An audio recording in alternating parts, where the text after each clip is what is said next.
Kala senja amat indah ceria,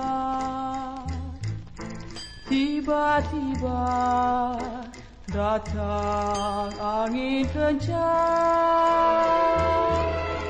berguguran daun-daun di dahan, berjatuhan hancur tak tertahan, membayang kasih yang pergi jauh,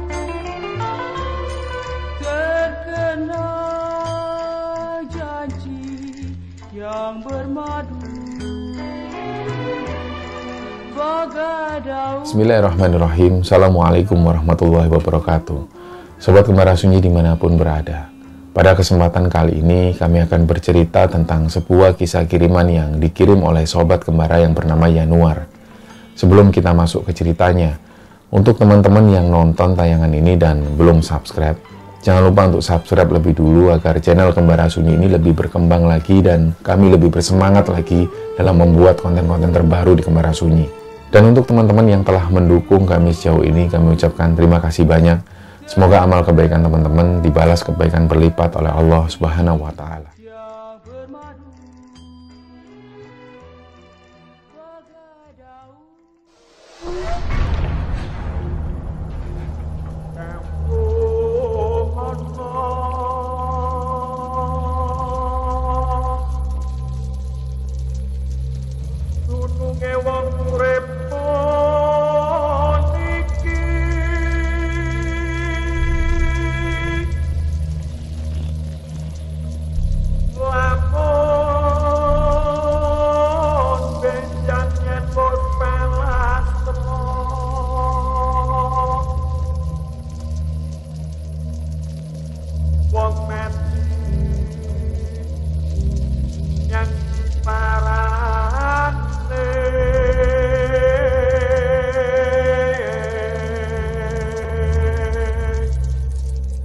Untuk cerita kali ini, pengirim ceritanya ini namanya Yanuar.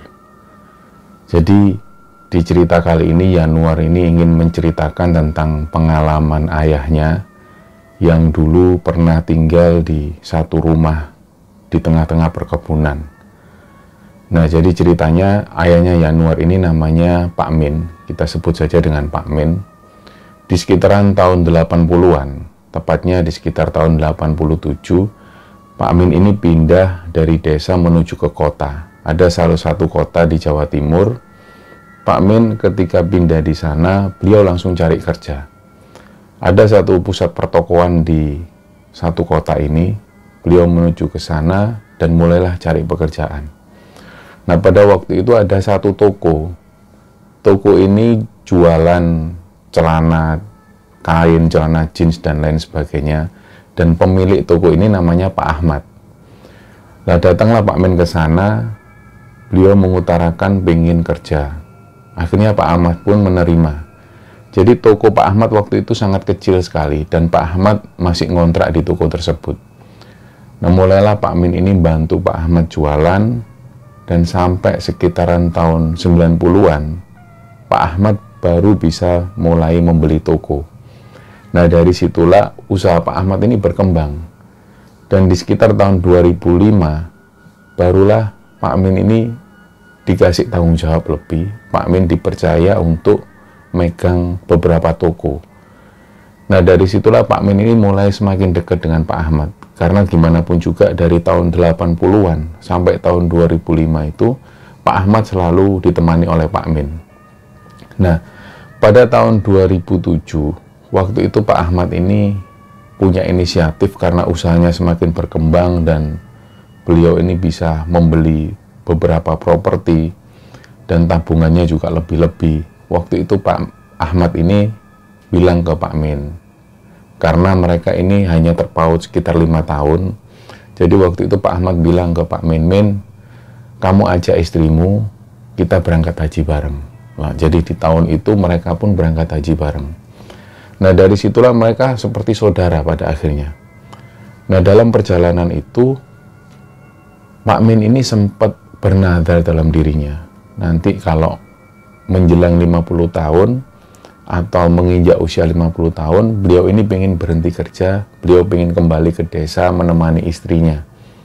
Nah, akhirnya benar, waktu itu sekitar umur 51 tahun, Pak Min pun mengutarakan hal ini ke Pak Ahmad. Nah, karena Pak Ahmad ini sudah tahu hal itu sudah sejak lama sekali, Pak Ahmad pun mengizinkan.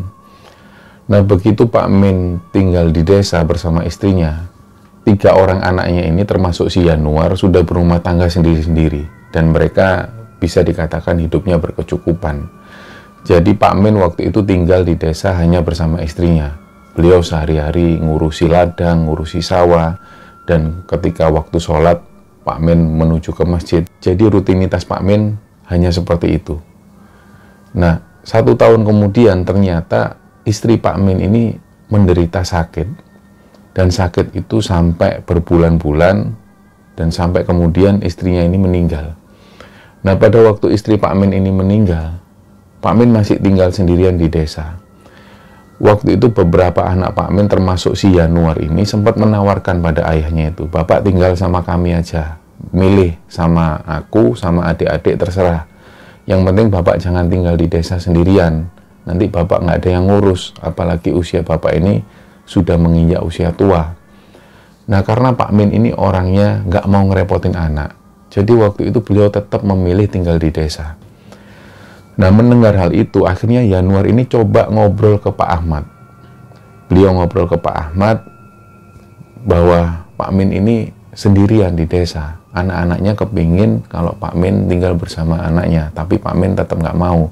Jadi pada waktu anak-anaknya termasuk si Yanuar ini ngomong ke Pak Ahmad, supaya Pak Ahmad bisa ngerayu Pak Min. Akhirnya Pak Ahmad pun mendatangi Pak Min. Pak Ahmad sempat bilang, "Min, kamu itu sudah tua. Itu anak-anakmu pengen kamu itu tinggal sama mereka. Ayolah, turutilah mereka. Kamu jangan kayak gini." Tapi waktu itu Pak Min ini bilang, sebenarnya alasannya ini cuman beliau nggak mau ngerepotin anak. Padahal sebenarnya anak-anaknya ini nggak ada yang merasa direpotin. Nah, waktu itu Pak Ahmad bilang, "Terus maumu gimana, Min? Kalau bisa kamu jangan tinggal di sini." Nah, Pak Min sempat bilang, "Mas," beliau kalau manggil Pak Ahmad ini Mas dari dulu, "Mas, rumahmu yang di gunung sana, sing di alas itu, biar aku yang jaga." Nah, Pak Ahmad ini punya satu rumah di lereng pegunungan yang sebenarnya waktu itu Pak Ahmad membangun tempat tersebut ini untuk perkebunan. Jadi Pak Ahmad punya lahan yang besar, beliau beli lahan di sana, ditanamilah banyak sekali pepohonan seperti rambutan, nangka, durian, bahkan cengkeh, banyak ditanam di sana. Tapi karena Pak Ahmad ini juga sering pergi ke satu tempat, jadi beliau ini sering ngajak keluarganya untuk bepergian, maka di lahan itu dibangun satu rumah dengan ukuran yang nggak terlalu besar, ada 3 kamar di sana.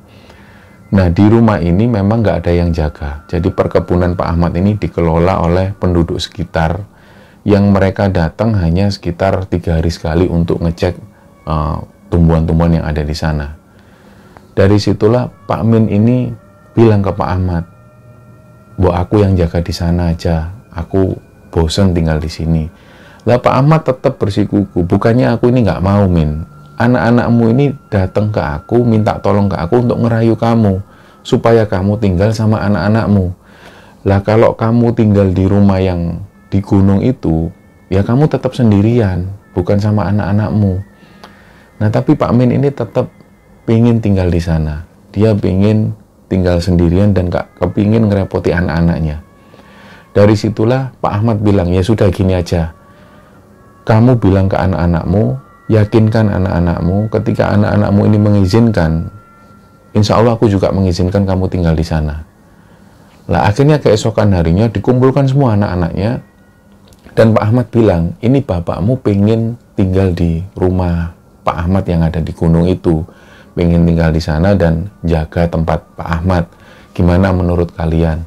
Nah, awalnya anak-anaknya ini gak setuju, tapi karena Pak Min ini merayu anak-anaknya, jadi ungkapan Pak Min waktu itu, beliau pengen tenang karena di sana ini lokasinya jauh dari keramaian.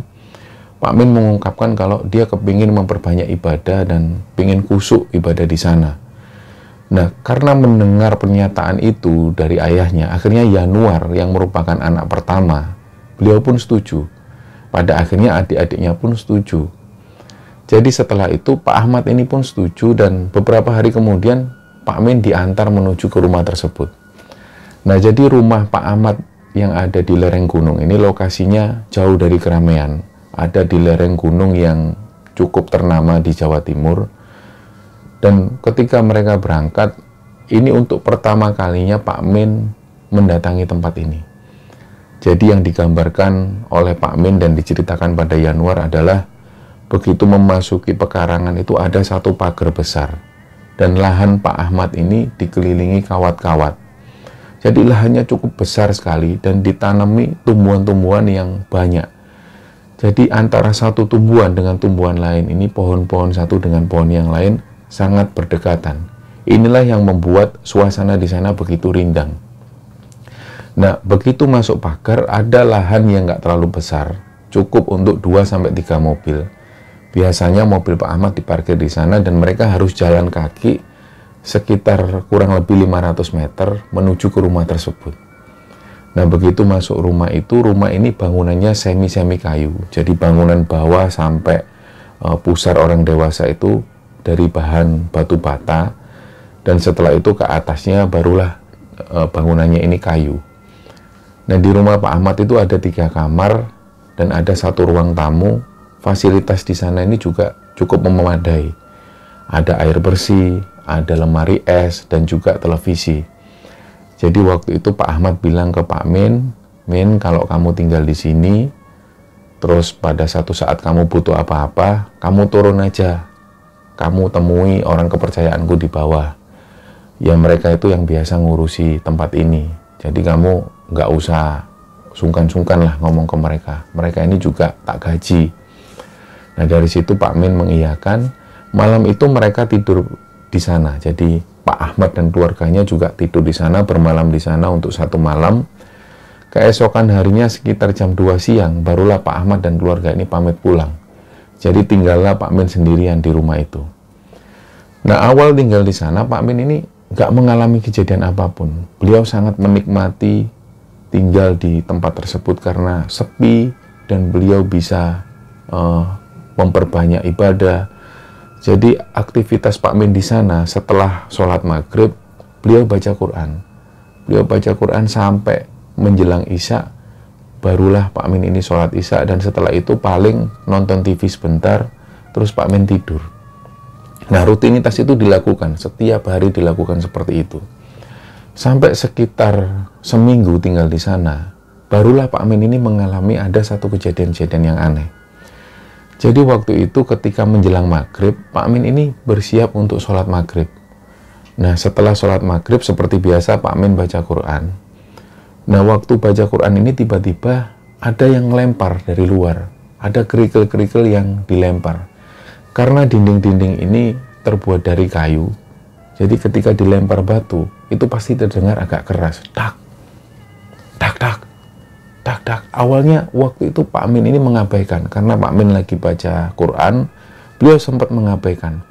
Tapi karena suara ini terus-terusan terdengar, tak, Pak Min barulah nutup Qurannya, beliau nyoba keluar.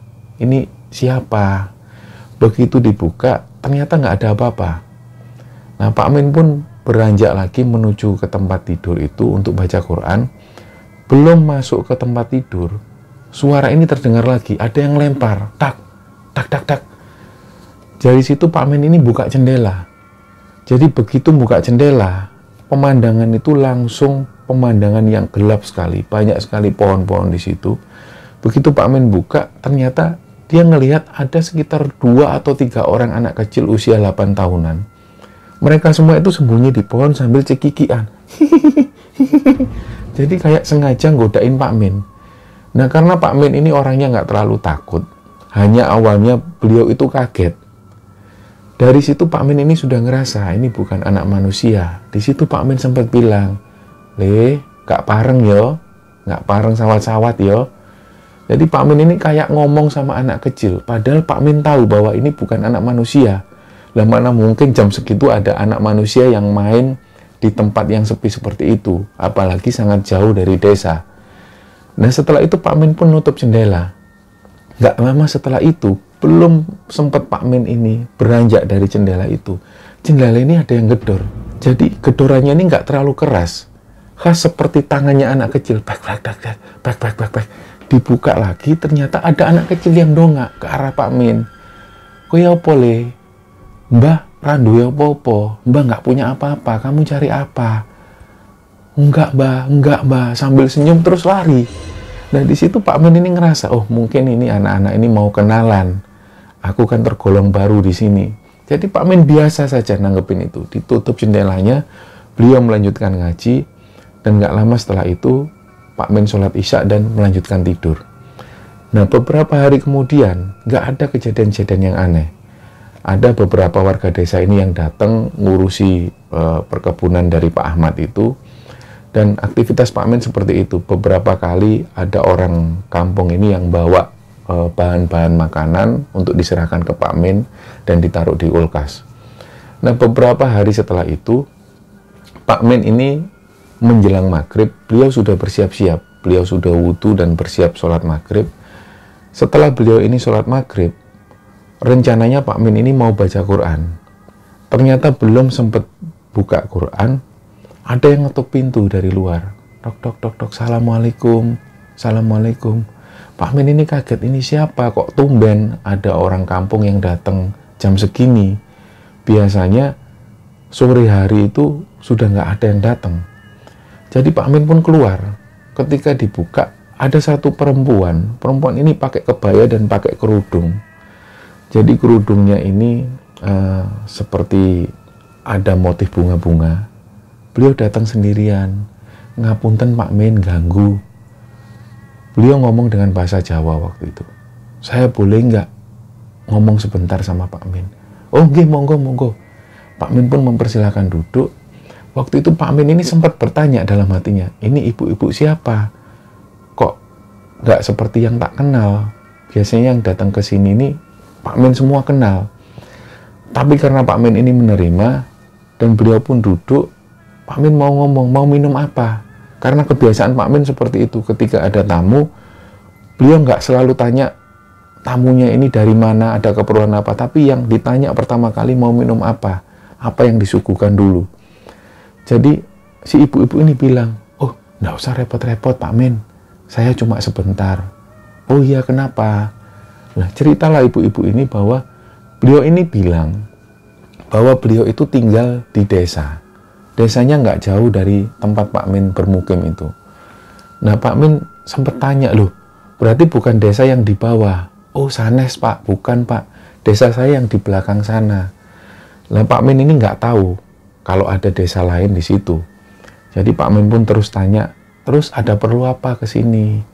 Gini loh Pak Min, ini anak saya 3 hari lagi ini mau nikah. Jadi saya minta Pak Min datang ke hajatan kami. Nah Pak Min ini kan sudah lama tinggal di sini. Oh iya, enggak apa-apa, insya Allah saya datang, Nanti ditunjukkan aja ancer-ancernya di mana, biar nanti saya datang ke sana. Iya Pak, ditunjukkan ancer-ancernya. Jadi nanti Pak Min ini harus melewati hutan-hutan yang dimiliki Pak Ahmad. Nggak lama setelah itu nanti Pak Min akan ketemu dengan satu sumur tua. Nah di dekat sumur tua itu nanti ada jalan setapak. Di situ nanti Pak Min akan ketemu desa. Nah Pak Min pun mengiyakan, ya sudah, berarti 3 hari lagi nggih. Nggih Pak Min. Nah ibu-ibu ini pun pamit pulang. Jadi keesokan harinya Pak Min pun beraktivitas seperti biasa. Barulah di hari itu, waktu itu Pak Min masih ingat hari itu adalah hari Kamis malam Jumat. Nah Pak Min pun bersiap-siap, beliau pakai baju batik dan ngambil senter menuju ke rumah ibu-ibu yang kemarin datang itu. Ketika beliau datang, Pak Min melewati pepohonan-pepohonan yang rapat itu, dan nggak lama kemudian memang benar ada satu sumur tua di sana. Pak Min sendiri sempat dalam hatinya ini bertanya-tanya, ini sumur tua ini punya Pak Ahmad atau punya warga kampung. Di dekat sumur itu nggak terlalu jauh, sekitar 50 meter, ada jalan setapak. Dan di kanan kiri itu semak-semak belukar. Nah, Pak Min pun ngelewati jalan setapak itu. Nggak lama kemudian, Pak Min itu ngelihat ada satu desa. Nah, desa ini nggak terlalu rame. Hanya ada sekitar 10-12 rumah waktu itu. Dan ada satu rumah yang terlihat rame. Nah, disitulah Pak Min langsung datang. Nggak lama setelah itu, ibu-ibu yang kemarin datang ini menghampiri Pak Min. Loh, Pak Min matur nuwun loh, sudah datang, terima kasih. Monggo, silakan duduk. Begitu Pak Min ini duduk, di satu pelaminan itu ada 2 kursi yang nggak mirip dengan pelaminan.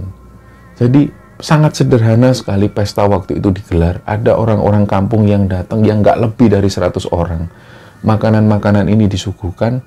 Dan waktu itu Pak Min ini ngelihat di atas pelaminan itu, Pak Min ngelihat ada satu orang perempuan.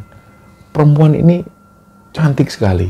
Nah, sedangkan yang bikin Pak Min itu aneh, pengantin yang laki-laki itu, dia ini nggak pakai baju pengantin. Tapi beliau itu wajahnya kusut, dia pakai jaket yang lebih mirip jaket pendaki gunung. Pakai celana jeans dan pakai sepatu. Nah, si sosok pengantin laki-laki ini, dia tuh cuma nunduk diem. Nah, awalnya Pak Min ini ngeliat terus, kok masa kayak gini, pengantin laki-laki kok nggak pakai baju pengantin. Dia ini pakai baju yang agak kotor dan lebih mirip jaket pendaki. Nah, kenapa Pak Min bisa tahu bahwa itu adalah jaket pendaki? Karena anaknya si Yanuar itu juga seorang pendaki gunung. Jadi dia ingat betul, ini kan dandanan anak pendaki. Diperhatikan terus oleh Pak Min. Gak lama kemudian beberapa orang ini datang. Pak, monggo makan dulu, Pak.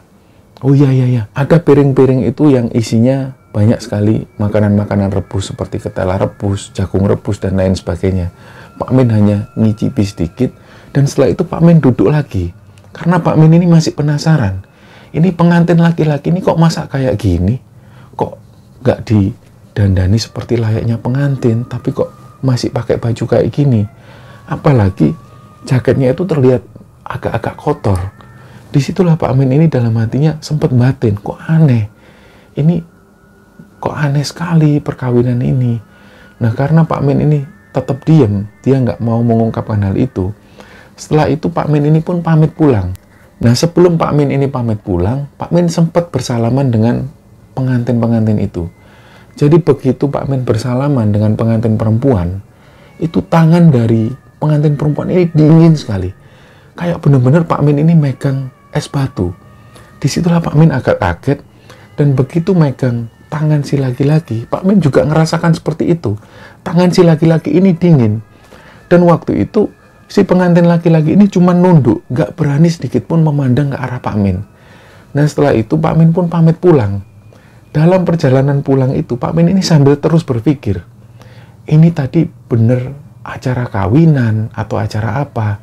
Kok aneh kayak gini? Apalagi si pengantin laki-laki itu kok dandanannya kayak gitu. Begitu sampai di rumah, Pak Min pun cuci kaki, cuci tangan, beliau pun langsung tidur. Nah, keesokan harinya, Pak Min ini masih bingung. Nggak lama setelah itu ada beberapa warga desa yang datang. Seperti biasa beliau ngurusi tanaman-tanamannya Pak Ahmad. Ada 2 orang laki-laki dipanggil oleh Pak Min. Pak, ini Pak Min, ada apa Pak Min? Ini aku mau tanya. Kenapa Pak Min? Semalam itu aku ada undangan acara kawinan. Letaknya itu ada di desa sebelah sana loh. Yang di dekat sumur itu ada jalan setapak. Nah, saya ke sana. Terus saya hadiri satu acara kawinan. Itu kok aneh ya? Warga di sana itu nggak banyak. Terus di situ tak lihat ini pengantinnya yang laki-laki itu kok nggak dandanan kayak layaknya pengantin. Nah, waktu Pak Min cerita kayak gitu, 2 orang yang diceritain Pak Min itu cuman melongo. Loh, sik ta Pak Min? Pak Min ini cerita kalau diundang acara kawinan di desa mana? Di desa sana itu loh. Kalau sampean lewat di pohon-pohon ini, terus nanti ketemu ada sumur tua. Lah 2 orang ini bilang, iya ada sumur tua. Lah di sebelah sumur tua itu ada jalan setapak. Nggak jauh dari situ ada desa. Lah 2 orang ini masih melongo. Pak Min, sampean itu yang bener. Loh lah ya, memang lewat sana. Aku itu datang ke sana. "Loh Pak Min, itu ndak ada desa di sana." Lah waktu dua orang ini ngomong seperti itu, Pak Min itu juga nggak percaya. "Wah, kamu itu guyon atau gimana? Wong aku kemarin ini baru datang di desa itu. Aku ini datengin satu acara kawinan." Lah dua orang ini bilang, "Pak Min, kami itu tinggal di sini dari dulu. Dari orang tua kami tahun 70-an sudah babat alas di sini. Dan kami tinggal di sini itu nggak pernah pindah sekalipun. Tapi sama sekali nggak pernah tahu kalau ada desa di daerah sana." Nah, Pak Min itu cuman diam terus. Dari situlah Pak Min ini mulai curiga dan terus cerita. Sik, kalau memang katamu di sana itu nggak ada desa, itu berarti yang tak datengin kemarin itu desa apa? Lah nggak tahu Pak Min, memang dulu orang tua kami itu pernah cerita. Kalau di sana ini ada desa gaib, desanya para lelembut. Tapi terus terang warga desa ini sama sekali nggak pernah tahu desa itu. Tapi kalau berdasarkan cerita Pak Min, kok kayaknya nyambung sama cerita orang tua kita dulu. Lah Pak Min lanjut cerita, "Lah yo, aku ini juga ngerasa aneh. Pengantin laki-laki itu nggak didandani seperti layaknya pengantin. Dia ini loh pakai jaket kayak anak-anak pendaki, kayak punyanya anakku si Januar itu. Persis kayak gitu, jaketnya agak tebel, dan waktu itu jaketnya ini agak kotor." Nah begitu dengar cerita dari Pak Min, dua orang ini agak bertanya-tanya, "Benar Pak Min, mungkin Pak Min ini sudah masuk ke desa lelembut itu." Ya sudahlah, kalau memang seperti itu ya mungkin apesku aja kalau gitu. Nah sore itu pun berlalu. Ketika penduduk ini kembali pulang, Pak Min masuk ke dalam rumah. Pak Min ini sempat berpikir lagi, kalau memang yang diceritakan orang-orang ini benar bahwa itu adalah desa lelembut, berarti kemarin Pak Min ini sudah masuk ke desa para lelembut. Tapi waktu itu diingat-ingat lagi oleh Pak Min, wajah-wajah dari penduduk desa itu, wajahnya ini normal, kayak manusia pada umumnya. Yang disangsikan oleh Pak Min waktu itu, yang membuat Pak Min ini sanksi, hanya karena penampilan dari pengantin laki-laki itu, yang nggak berdandan layaknya pengantin, tapi pakai jaket seperti layaknya anak pendaki gunung. Nah 2 hari kemudian, waktu itu Pak Min ini jalan-jalan di sekitar desa, tiba-tiba warga kampung ini keluar dari rumah semua, berdiri dan saling ngobrol satu sama lain. Nah Pak Min ini tanya sama penduduk kampung, "Loh ini kenapa kok keluar semua? Apa ada yang meninggal?" Nah ada satu warga ini yang bilang, "Ini tadi pagi kami dapat kabar kalau ada pendaki yang hilang. Jadi mereka naik dari jalur utara dan baru ini tadi dilakukan penyisiran oleh tim SAR dan lain sebagainya di jalur ini."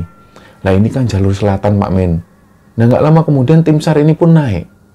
Mereka melakukan penyusuran hampir sekitar 4 jam. Nggak lama setelah itu mereka pun turun. Begitu mereka ini turun, ngobrol lah bersama orang kampung. Orang-orang kampung ini tanya, "Gimana Pak, sudah ketemu belum? Sudah ada tanda-tanda belum?" "Belum ada Pak, ini kami masih terus melakukan penyusuran. Mungkin malam ini kami bermalam di sini, karena kami agak curiga kalau korban ini jalan menuju ke jalur ini." Nah akhirnya warga pun mempersiapkan tempat. Di situ balai desa dibersihkan untuk tidurnya para tim SAR itu. Nah sore itu mereka ngobrol bersama. Ada juga Pak Min di sana. Dan waktu itu Pak Min ini iseng-iseng tanya, "Kalau boleh tahu yang hilang ini, yang belum ditemukan ada berapa orang?"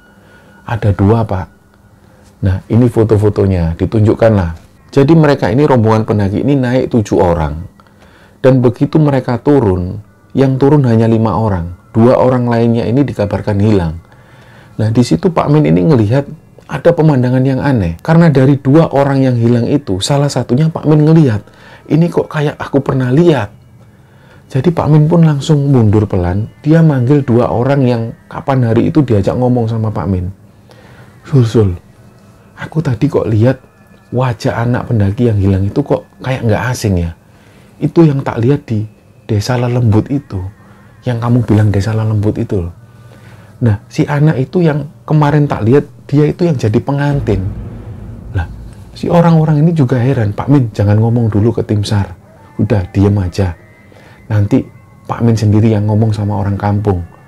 Lah, dari situ Pak Min diem. Nah, malam itu Pak Min ini diajak ketemu dengan kepala desa. Pak Min pun disuruh cerita oleh kepala desa.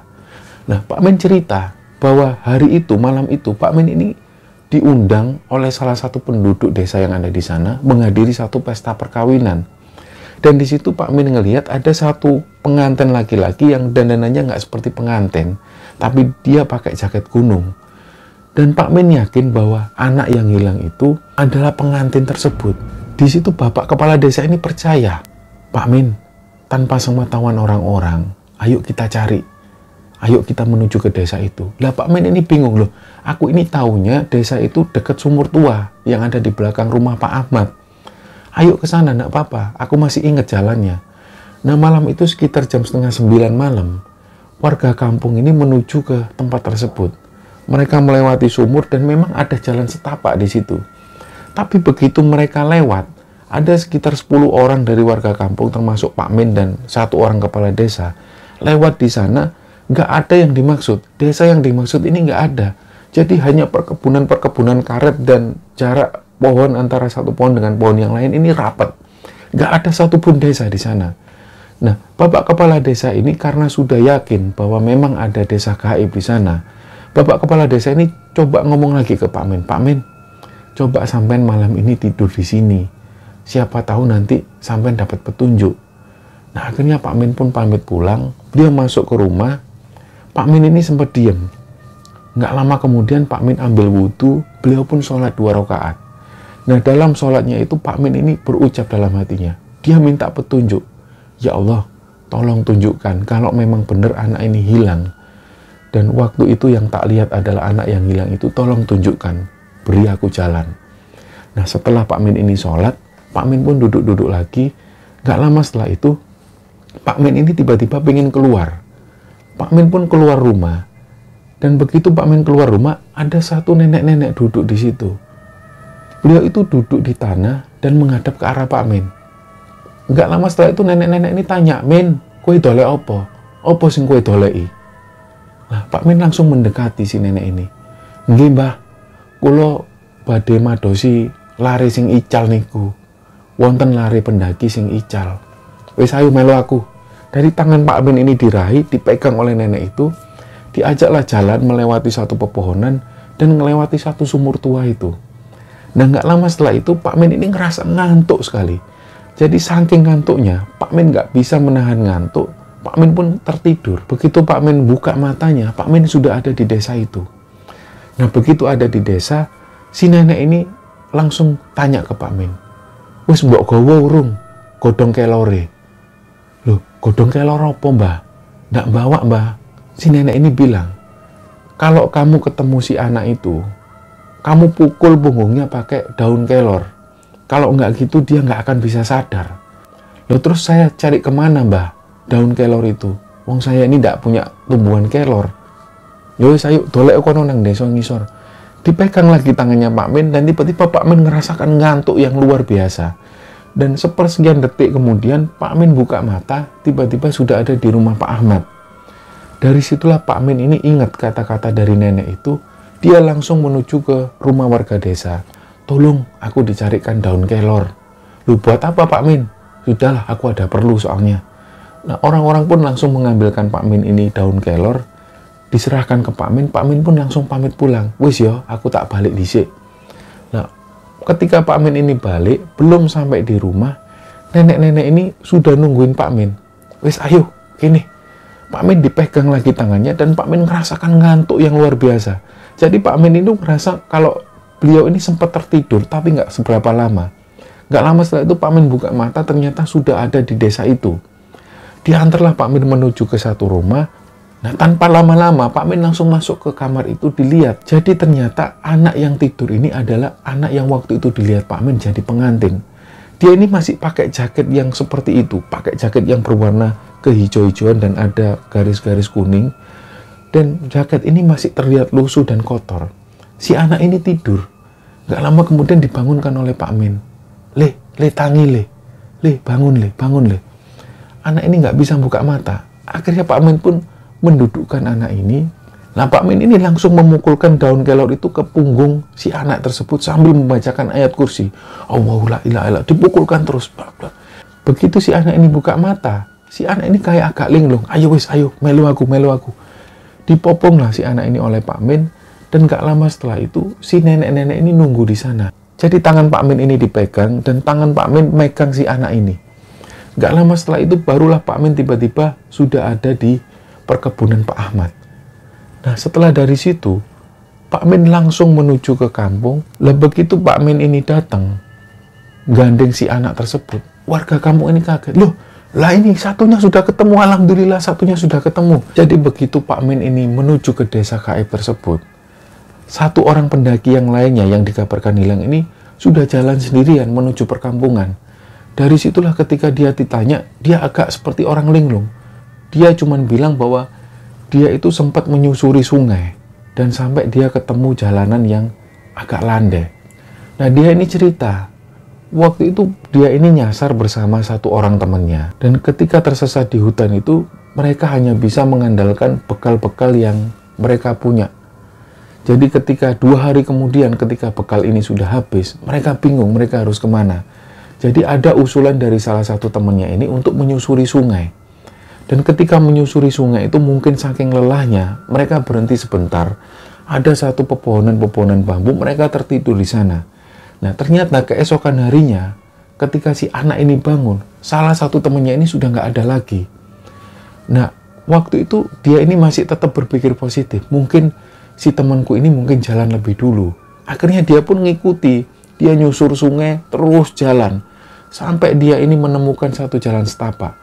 Ternyata selama dia ini berpisah dengan temannya, dia nggak tahu bahwa temannya ini juga hilang sebenarnya. Nah, nggak lama setelah itu mereka dibawa ke rumah sakit yang terdekat dari sana. Setelah kejadian yang menggemparkan itu, Pak Min ini akhirnya tetap tinggal di sana. Jadi beberapa hari sekali, Pak Min ini masih mengalami satu kejadian-kejadian yang aneh. Kadang rumahnya ini dilempar, tapi Pak Min mulai terbiasa dengan hal itu.